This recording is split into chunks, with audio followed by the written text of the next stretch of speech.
নমস্কাৰ।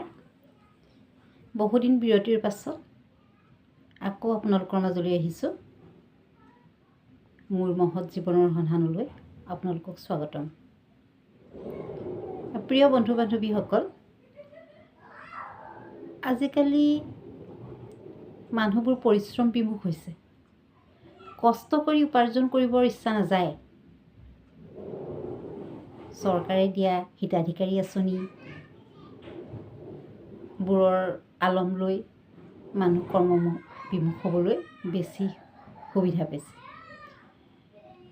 তদুপৰি কিশোৰীসকল, যুৱক যুৱতীসকল ইজি মনিৰ প্ৰতি ধাবিত হৈছে। কষ্ট নকৰাকৈ সহজে উপাৰ্জন কৰিবলৈ বিচাৰে। কিন্তু এটা কথা মনত ৰাখিব, সহজ পথটোৱে আটাইতকৈ জটিল পথ। এই ক্ষেত্ৰত মই আপোনালোকক এটা সাধু ক'বলৈ ওলাইছোঁ। এখন হাবিত এজনী বৰ ধুনীয়া গীত গোৱা চৰাই আছিল।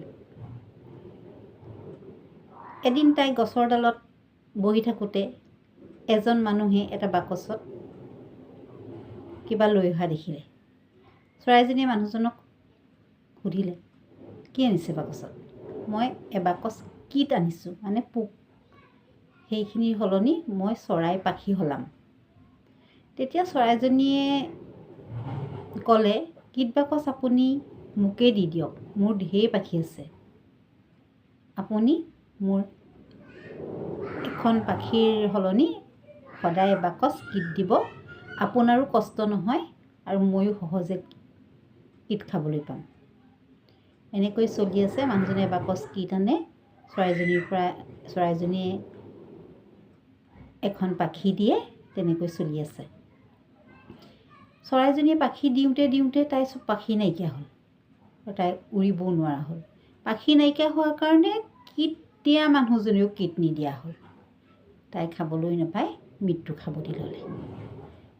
বন্ধু বান্ধৱীসকল, এতিয়া বুজিলেনে? সহজ পথটোৱে আটাইতকৈ জটিল পথ। আমি ভাবোঁহে সহজতে কামটো হ'ব বুলি, কিন্তু কষ্ট কৰি উপাৰ্জন কৰা আৰু সহজে পোৱা দুটা বেলেগ কথা।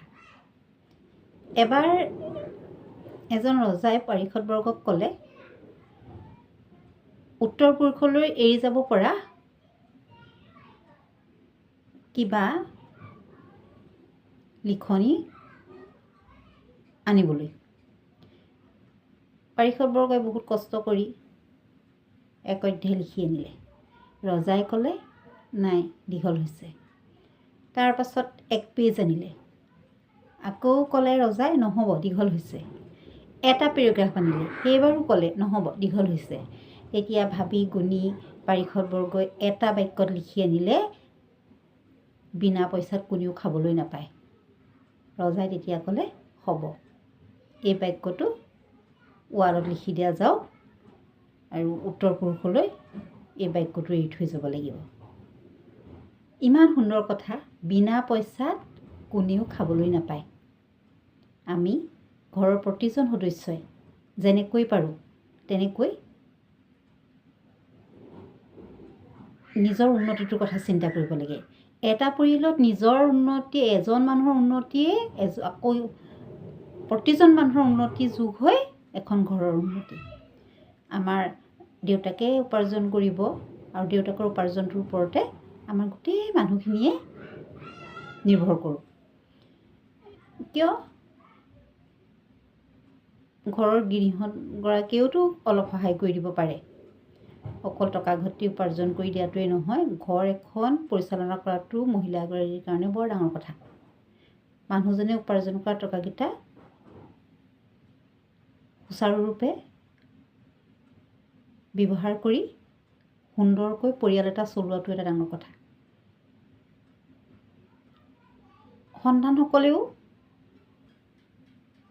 অকণমান সহায় সাৰথি আগবঢ়াব পাৰে। পঢ়ি থকা ছাত্ৰ ছাত্ৰীৰ কথা নকওঁ, তেওঁলোকে ঘৰুৱা কাম বনত সহায় কৰি দিয়াটোৱে যথেষ্ট।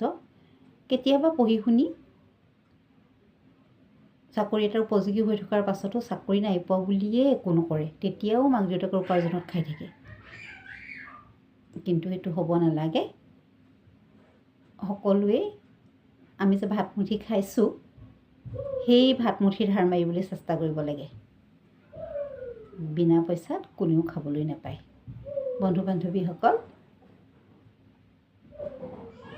আজিলৈ ইমানতে সামৰিছোঁ। আকৌ লগ পাম। মোৰ কথাখিনি যদি আপোনালোকৰ ভাল লাগিল, লাইক কৰিব, কমেণ্ট কৰিব আৰু ছাবস্ক্ৰাইব কৰি দিব। ধন্যবাদ।